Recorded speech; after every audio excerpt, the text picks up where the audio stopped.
In the depths of deep sea, you say, the water is quiet, it is peaceful, and it is silent. But this water, when it comes to the surface, it loses all that quality of peace and silence. So, water exists in two diametrically opposite forms, you see. One is the wave. It is brief, temporary, and it keeps changing. It is noisy, but full of vigor, force, and strength. The other, the deep sea water, is long lasting. It is permanent, it is unchanging, but not noisy, not colorful. This scenario, you see, is comparable to our human existence. We have two open options to live our life. We can live in our mind world, which is comparable to waves life.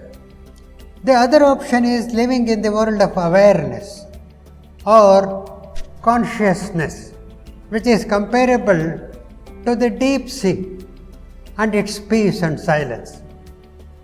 Right? Most people live their whole life in the mind world. There are advantages and also disadvantages.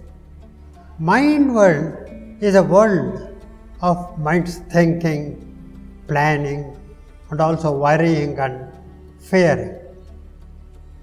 But mind world has no direction. It is whimsical and it is impulsive. It is usually out of touch with ground realities. It hijacks the body and ends up in diseases and delusions.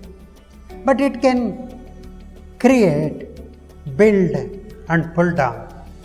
So you see a lot of color, sound, arts, and sports. It's a symbol of growth and movement.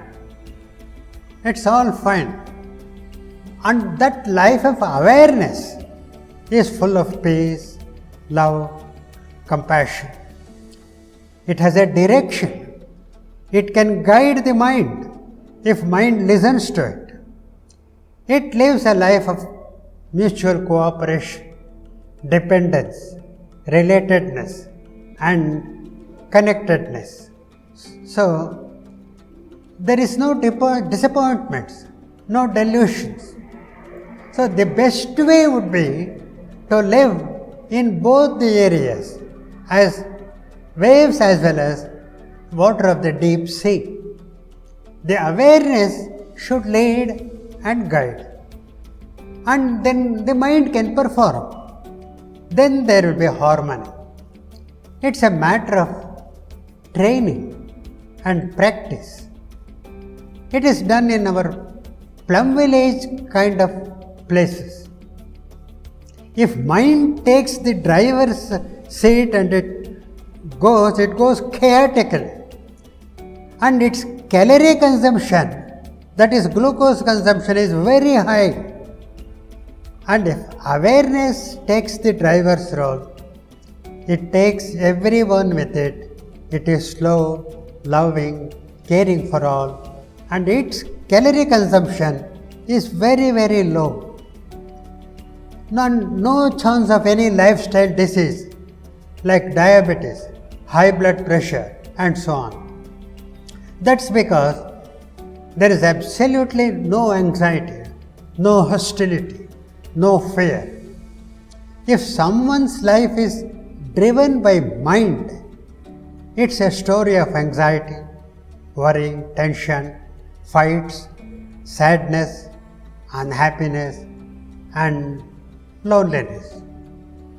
Therefore, it's a life of slavery and sorrow. If someone is wise enough to keep the awareness in the driver's seat, it is then a story of peace, love, living together and supporting each other. And it's a life of freedom and joy.